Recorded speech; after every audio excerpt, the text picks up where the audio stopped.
Na ang atong fishball. Ako nang tuhog.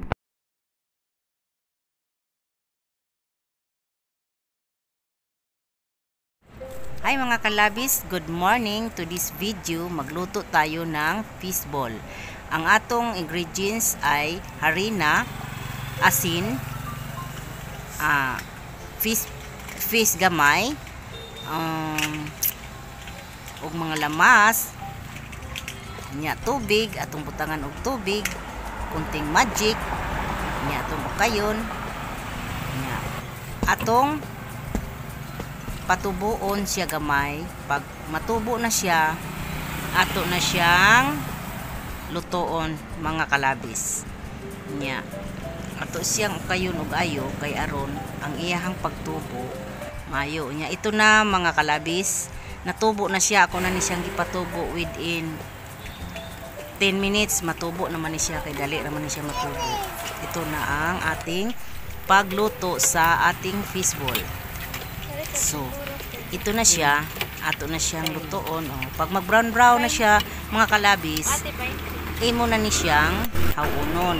Niya. Ito na ang atong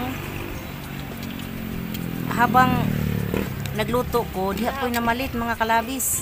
So, ako pong inalang gisabay kay naanaman ko sa kalye ng tinda. Ito na ang aking tinda. Pero ito mga kalabis,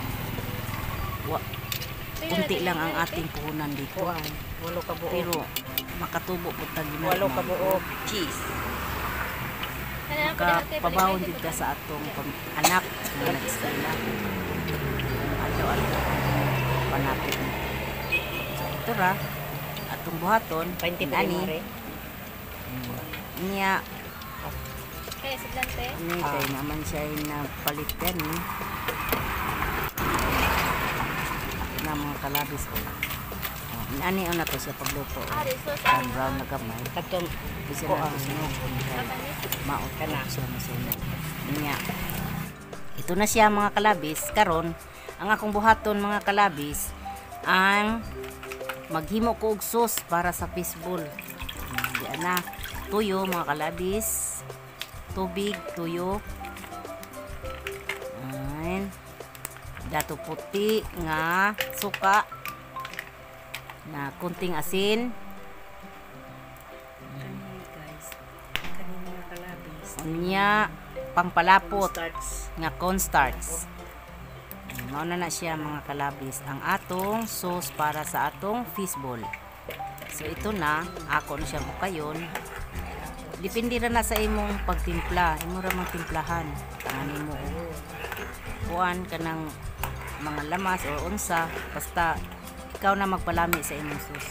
Depende na sa imong ganahan sa timpla. Nya asukal, itong butang asukal kay sweet and sour man ni siya aron ganahan ang mga mamalit. Nya ito na siyang ukayon kay aron matunaw ang ating asukal. Okay, kay aron matunaw ang asukal. Unya karon hapit na inana na siya, malapot-lapot na gani na mga kalabis. Okay na siya. So karon diyan na ako na siyang ibutang sa sudlanan mga kalabis. Para ready na magtinda sa kalye. Yes mga kalabis, inani jining atong hanap buhay. Mangita gid ta og kanang kalabis. Makakwarta ta. Nya ito na mga kalabis, napuno na. Nya dapat isa kani mo hanghang akong gibutangan og kuan coloring food. Kaning isa wala ko butang coloring kay aron may bawaan na tabis. So ito na siya mga kalabis. Ako na siyang gituhog nga 7 katuhog. Pwede po waluhon ninyo, depende sa inyong gusto. Unya ito na ang kalabis. Unya isaw-saw na laman na nimo sa sauce nga akong gihimo ganina. Unya ito na ang akong hanapbuhay sa kalye. Mga kalabis, see you for next